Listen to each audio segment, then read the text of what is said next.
Stacy Cleveland. I attended Fulshear from November 2020 to August 2021. Before I was at Fulshear, I was definitely not in a good place in my life. I was in a bad relationship. I was very involved in drug use. And honestly, I did not have a plan for my life. One day, I guess I just came home from something, and I just looked over, and there was drugs in my door, let's just say that. And I looked at them, and I just started, like, sobbing, you know, like tears were just coming down my face. And I was like, I don't want to do this anymore, you know. If I wasn't using drugs, I couldn't eat, I couldn't sleep, I couldn't do any of that stuff. So it's kind of like if I didn't have those substances, I couldn't go on. And then once I figured out that, a switch kind of came on in my brain, and it was like, you need to stop this or you're going to die, you know? And that's what kind of hit me hard the most. So I took them from my door, and that was the kind of the first step of admitting that I had a problem. Was I got them from my door, and I handed them to my dad. And I was like, this is what I've been doing. I don't want this anymore. And then we kind of just went from there. I got admitted to an eating disorder center in Birmingham, Alabama. And then that kind of got fixed. But then there were still some underlying issues. And so the people at the eating disorder clinic showed my mom some programs. And then she texted me one day, and she's like, how do you feel about horses? And I was like, where is this coming from, you know? Like, I don't understand. I'm allergic to horses, you know? And then I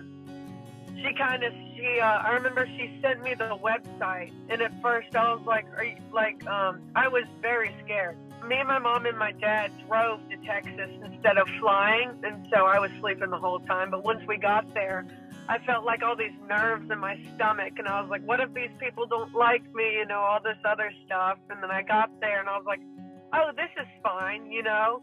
I did the work, and I did what I needed to do to work on myself and everything. And my therapist was really good, you know. I figured out ways that works for me so that I could explain how I'm feeling and my past and all this other stuff.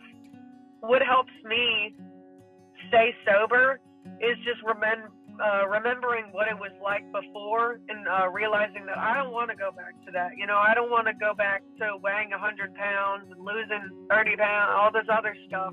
I don't want to go back to my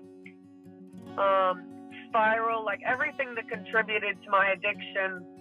I don't want to go back to. Sometimes I would look at people and be like, why can't I be like them? You know, why is my brain so effed up? But Fulshear kind of helped me realize that it's okay that my brain is like this, you know?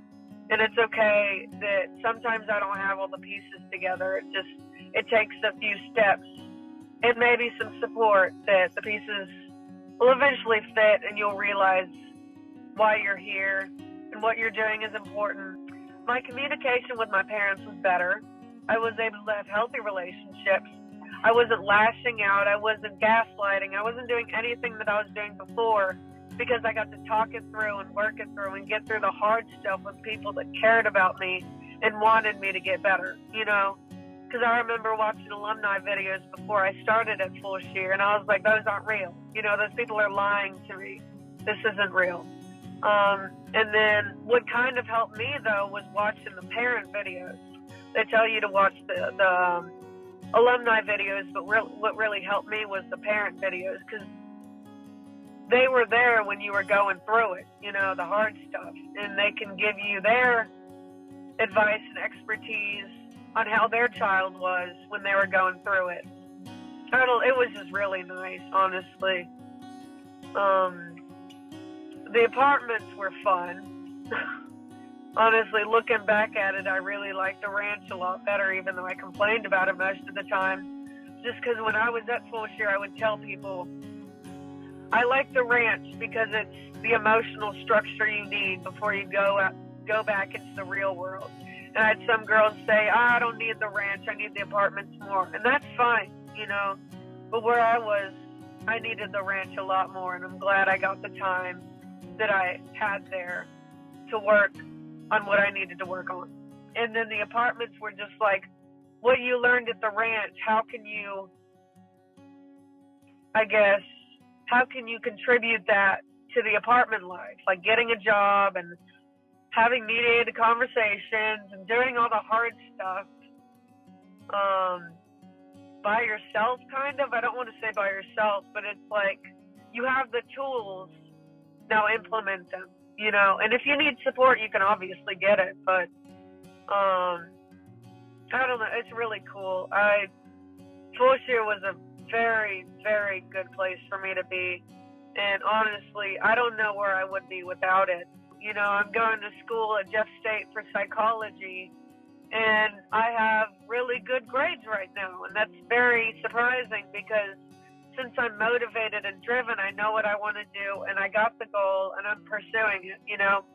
So I got good grades at Jeff State. I found a Goodwill here, so I'm working at a Goodwill here, and it's going really good, you know. And I really don't think any of that would have been possible without my experience at Fulshear, helping me through the tough stuff and giving me the advice that I needed to work through difficult issues and figure out what my brain is like and all this other stuff. So I don't really know if this will help anybody, but that was my experience. So